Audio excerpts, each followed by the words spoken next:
नमस्कार, जी न्यूज देख रहे हैं आप और मैं हूं आपके साथ शीरीन। दोपहर के 1:30 बजने वाले हैं और रोज की तरह आज भी हम आपके लिए लेकर आए हैं देश और दुनिया की कुछ ऐसी खबरें जिनका हर रंग अलग है, यानी कि खबरों का सतरंगी अवतार। तो सत्ते पे सत्ता में आइए देखते हैं। तो चलिए सबसे पहले उत्तराखंड की बात कर लेते हैं और उत्तराखंड के पहाड़ी जिलों में मौसम ने ऐसी करवट बदली है कि लोग यहां खौफ में आ गए हैं। बादलों ने कुछ ऐसा विकराल रूप दिखाया है कि इंसान सहम जाए और डर गए हैं यहां पर, लेकिन डर कर जाए कहां, क्योंकि आशियाना तो बादलों की भेंट चढ़ गया है।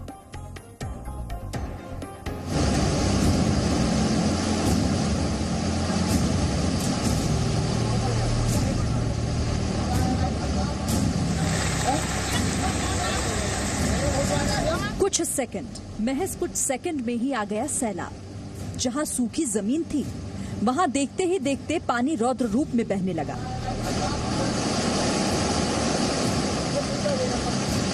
पानी की रफ्तार इतनी तेज कि जो भी सामने आए नदी की धारा में ही बह जाए।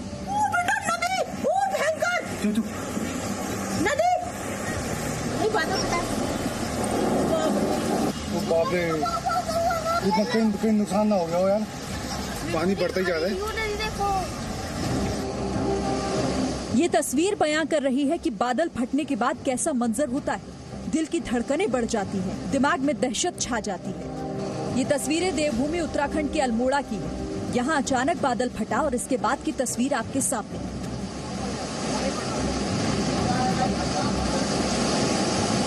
जो नदी सूख चुकी थी उसमें अचानक पानी बहने लगा। कीचड़ से सना हुआ पानी तेजी से नदी के रास्ते को अपने में समाने लगा। देखते ही देखते सूख चुकी नदी पूरी लबालब भर गई और उसमें बाढ़ आ गई। बादल फटने की घटना अल्मोड़ा के चौखुटिया के खीड़ा और असेधी गांव में हुई। बादल फटने से एक मकान और 3 गौशाला बह गई। कई जानवर भी बह गए। बादल फटने की दूसरी घटना की तस्वीर देखिए। ये उत्तराखंड के ही चमोली की तस्वीर है। यहाँ के गैरसैंड ब्लॉक के लामबगड़ गांव में बादल फटा। बादल फटने से पानी का जो सैलाब आया वो अपने पिछले मलबे और कीचड़ की तबाही छोड़ गया। रास्ते पर कीचड़ इतना भर गया कि लोगों को चलने में भी दिक्कत आ रही थी। बादल फटने से कई खेत बह गए, सड़कों को नुकसान पहुंचा। गंगानगर में क्या नहीं हो गए, बादल फट करके हैं, सब खेत बग गए, सारे हो गए नुकसान। क्या करूँ अब, क्या करूँ, कैसे करूँ? मेरे तो 2 टुकड़ा था, एक सब बग गया। क्या खाऊं, क्या खिलाऊं? बादल फटने से हाईवे का एक हिस्सा ही बह गया। आप तस्वीरें देखिए, हाईवे का नामो निशान तक नजर नहीं आ रहा है और हाईवे का जो हिस्सा तबाही से बच गया उस पर इतना मलबा और कीचड़ है कि पैदल चलना मुश्किल है। गाड़ियां जहां की तहां फंसी हुई हैं। लोग किसी तरह जान बचाने को मजबूर नजर आ रहे हैं। चमोली में बादल फटने से 80 साल के एक शख्स की मौत हो गई।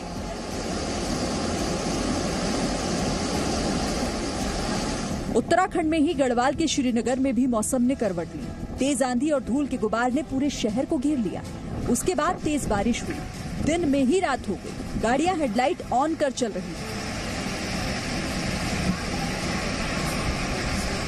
उत्तराखंड के बाद आपको दक्षिण की तरफ लिए चलते हैं। आंध्र प्रदेश के विशाखापट्टनम में तेज हवाओं के साथ जोरदार बारिश हुई।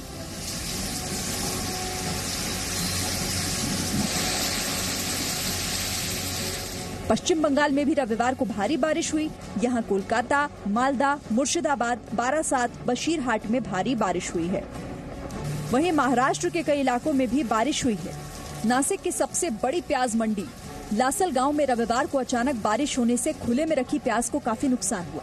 बारिश करीब 30 मिनट हुई। ये मानसून पूर्व की बारिश है, इसीलिए व्यापारियों ने कोई तैयारी नहीं की थी। लेकिन देश के अलग अलग हिस्सों से बारिश की ये तस्वीरें उत्तर भारत के उन इलाकों के लोगों को सुकून दे रही होंगी जहां गर्मी और लू के थपेड़ों ने जीना दुश्वार कर दिया है। ब्यूरो रिपोर्ट, जी मीडिया। तो देश के अलग अलग हिस्सों में मौसम का मिजाज भी अलग अलग है। कहीं पर बादल फट रहे हैं तो कहीं आसमान से आग गिर रही है। राजस्थान में तपती गर्मी के बीच भारत पाक सीमा पर तैनात बीएसएफ के जवान बॉर्डर पर मुस्तैदी से डटे हुए हैं।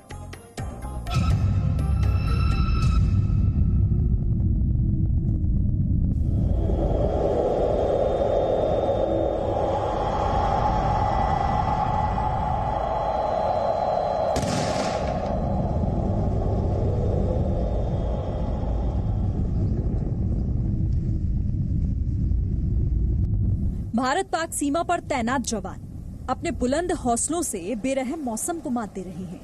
बीएसएफ जवानों की मौसम से ये लड़ाई किसी जंग से कम नहीं है।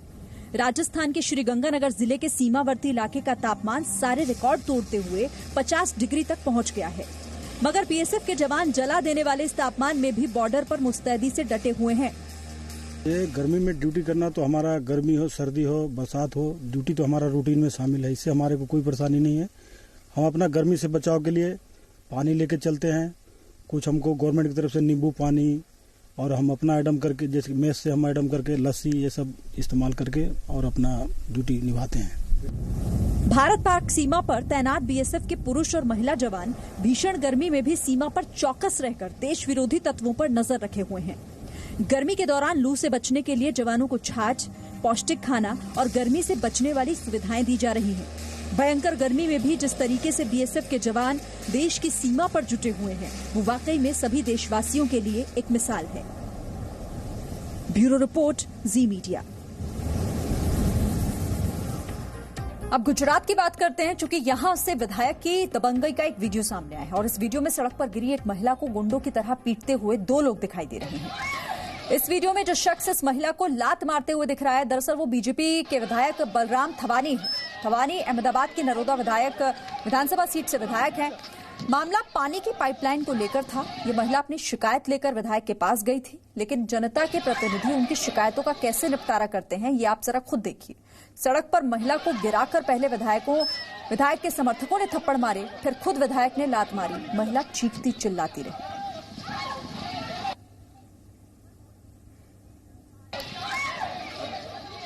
तो इस वीडियो के सामने आने के बाद अब बीजेपी विधायक ने माफी भी मांग ली है और कहा है कि गलती हो गई, गुस्से में उन्होंने ऐसा किया।